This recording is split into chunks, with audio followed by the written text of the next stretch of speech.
viens là, viens, viens ici. Qu'est-ce que ça fait là? Oui, je sais que tu commences à en avoir marre. Oui, je sais que tu commences à en avoir marre. Viens ici, au-dessus, allez, viens ici, au-dessus. Là, assis. Voilà. Là, assis. Ici, ici, assis. Voilà. Assis. Reste assis. Assis. Putain, je dis assis. Voilà. Non, pas couché. Qu'est-ce que tu veux, toi? T'en as marre, hein? T'en as marre. Allez, encore une fois? Non? C'est pas envie? On va dire quand même bonjour là-bas. Hein? On va quand même dire bonjour là-bas. Allez, viens.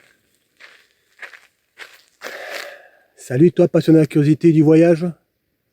Eh ouais, on fait un peu des exercices. Faut qu'on l'éduque un petit peu, cette señorita.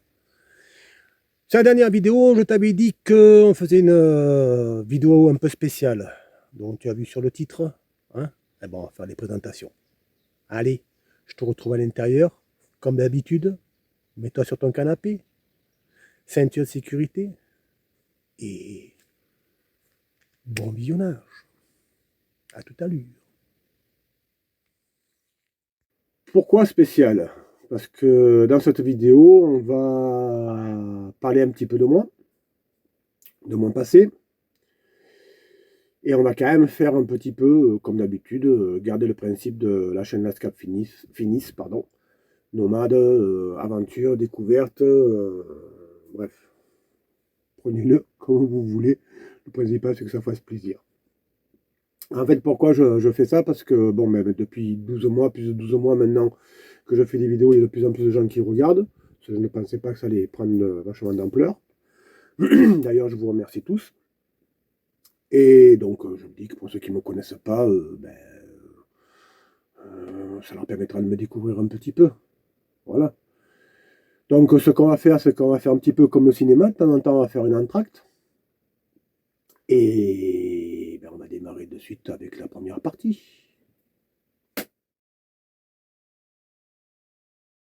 Alors, je m'appelle Pascal, j'ai 59 ans, je suis à la pré-retraite et je suis grand-père de 3 petits-enfants, 2 princesses et un artiste. J'ai vécu 20 ans en Allemagne et il y a bientôt 20 ans que je suis rentré en France. Donc, des fois, je fais des prononciations un petit peu bizarres parce que le cerveau me joue des tours et me fait confondre les 2 langues et je m'en aperçois même pas. Pour moi, ça reste naturel. Bon. C'est comme ça. Je m'en excuse d'avance, même si je m'en aperçois pas de suite, que je m'en aperçois plus tard, comme j'ai fait un short sur Hoche, que j'ai prononcé Or. Donc, hein, c'est comme la dernière vidéo là, qui est sortie aussi. Je dis Taïch au lieu de dire Tèche. Bon. Je m'en excuse encore une fois, mais bon, c'est naturel, tu le vois bien. Hein, ça, pour moi, c'est... Et c'est que je m'en aperçois beaucoup plus tard parce que c'est normal pour moi. Bon, c'est normal. Voilà, ça c'est moi. Bref. Ça fait maintenant plus de 20 mois, je crois 20 ou 21 mois que je suis nomade, que je vis sur les routes et que j'apprécie beaucoup.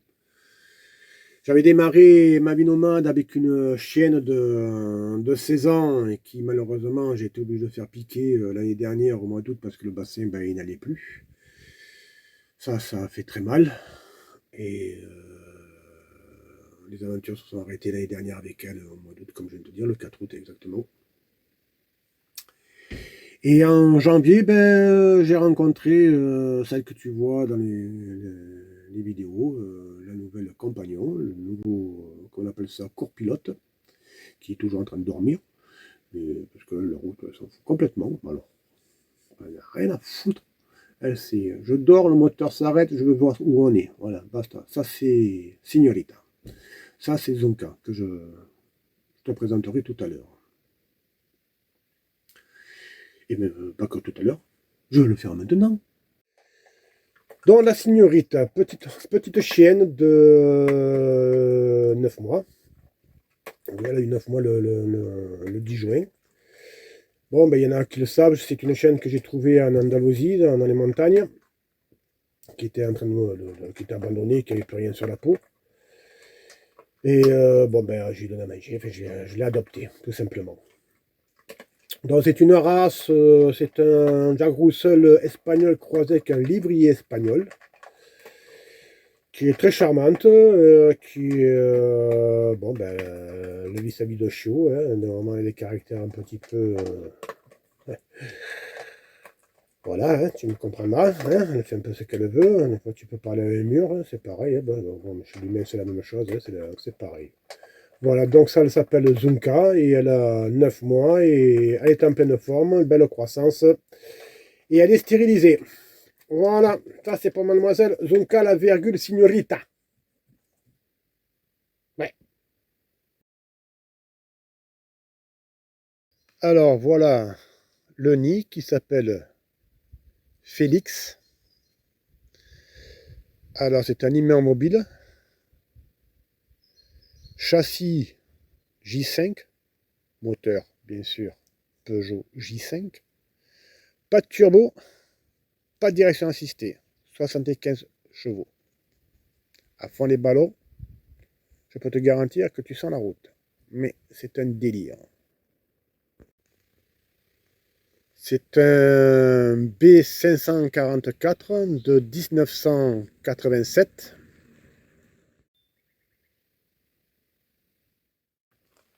Bon, et puis bien sûr, c'est un diesel, hein.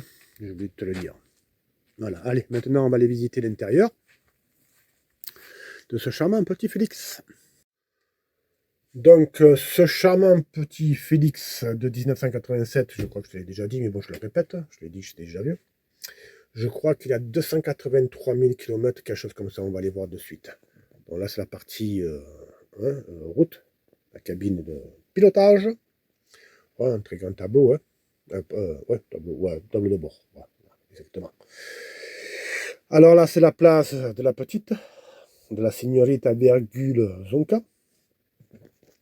Donc, je te disais qu'il avait 283 771 km. Voilà. Ça, c'est fait. Maintenant, on va passer, parce que là, c'est la partie cabine, route. Et maintenant, sa chaire de chambre aussi. Parce que lui, tu vois, hop, on le descend. Après, on a ici le canapé. La banquette, je dirais. Ou en dessous, parce que c'est un coffre, donc on a la réserve d'eau propre. Après, bon, il y a tout ce qui est électrique, batterie, et ainsi de suite. Ici, c'est la partie repas, avec bien sûr deux banquettes, ou pareil, coffre. Dans celui-là, j'ai mes outils de bricolage. Dans cette partie-là de la banquette, j'ai mes outils mécaniques. Alors, belle fenêtre, tu vois. Hop. Ici, c'est réserve, les cales, enfin comme on dit, des conneries. Et les réserves, quand je monte en Allemagne, je leur monte du café, enfin, des boissons qu'ils aiment bien, comme le pack citron, enfin, je sais moi, pas mal de choses. Et puis quelques réserves que j'ai aussi pour moi. Là-dedans. Après, là, ici, c'est la cuisine.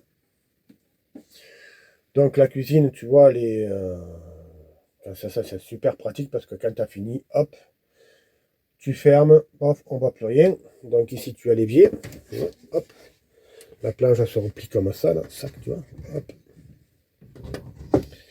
Et ici bien sûr c'est la gazinière de feu. Voilà, le frigidaire, tiroir, voilà, ça c'est les frigidaires. Ici c'est bon, ben, c'est le placard où je mets tout mon huile et un peu de bazar en dessous là, tu vois. Voilà. Ici, c'est la vaisselle, une partie de la vaisselle. Là. Là. En haut, tu as la même chose, c'est les placards. Les verres, torchons, Tupperware, enfin, le Big Bazar. Bon, ça, c'est les contrôles batterie. Là, ce sont les épices. Là, ici, c'est mon petit comptoir où je pose, tu vois, comme là, je viens de poser poivron, tomate.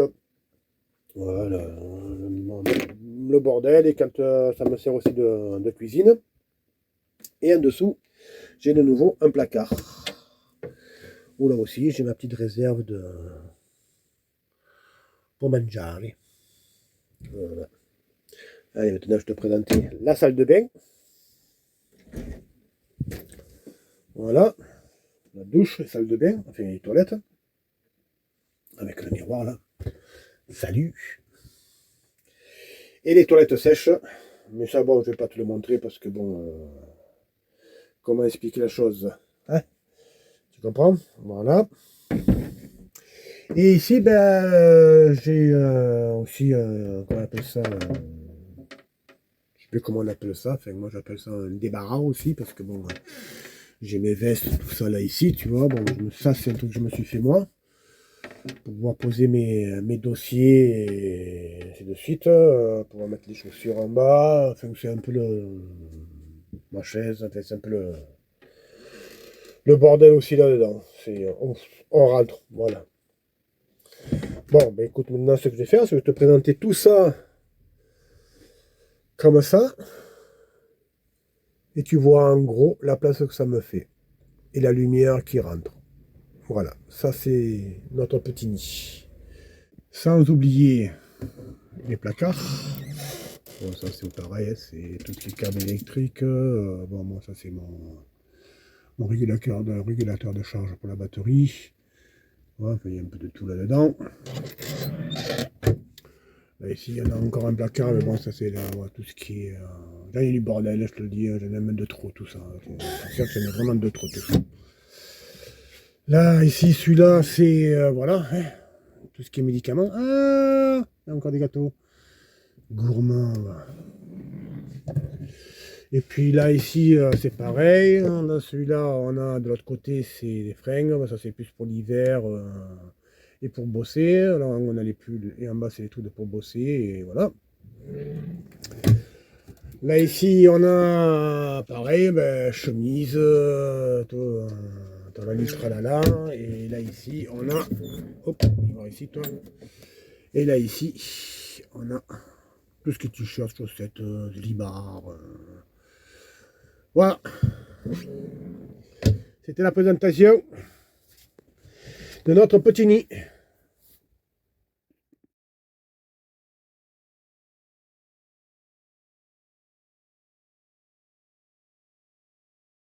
Il y a 2000 ans, elle occupait près de 200 000 hectares. C'est un massif forestier situé dans la Nouvelle-Aquitaine, dans les départements des Landes, de la Gironde et de la Lot-et-Garonne. Bordée par l'océan Atlantique, Côte d'Argent, elle a la forme d'un triangle dont le sommet sont la pointe de Grave. Aujourd'hui, c'est la plus grande forêt artificielle d'Europe de l'Ouest, avec une superficie de 13 000 km², c'est-à-dire 1 300 000 hectares.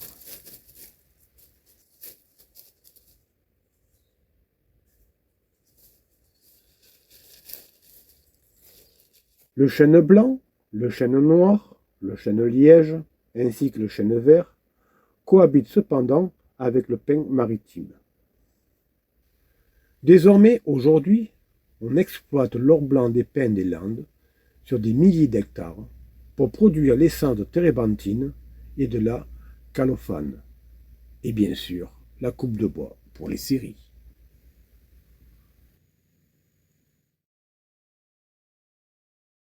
Donc, pourquoi nomade? Ben, c'est tout simple. C'est que quand on arrive à la retraite et qu'on sait qu'on ne va pas toucher des millions, et qu'en sachant, vu la vie actuelle pardon, qu'il y a, l'inflation, excusez-moi, mais bon, quand vous avez payé toutes vos charges, votre loyer, l'électricité, un peu tout le reste, et qu'après ben, vous faites vos courses, ben, il ne reste plus grand-chose pour voyager. Et moi, sans aller voir mes petits-enfants, non, c'était pas possible. Rester enfermé pendant toute la journée et faire quelques promenades par jour et m'abrutir avec la télévision, non, ça c'était pas pour moi. Donc il a fallu que je choisisse quelque chose à faire.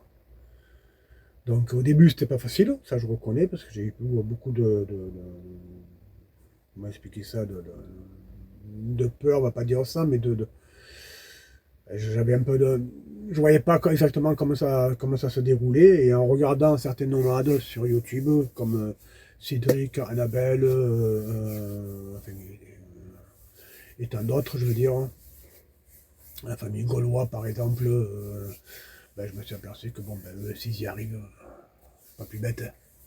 Donc les craintes c'était l'eau, comment dormir, comment trouver des spots, ceci, cela. C'était pas facile dans ma petite tête.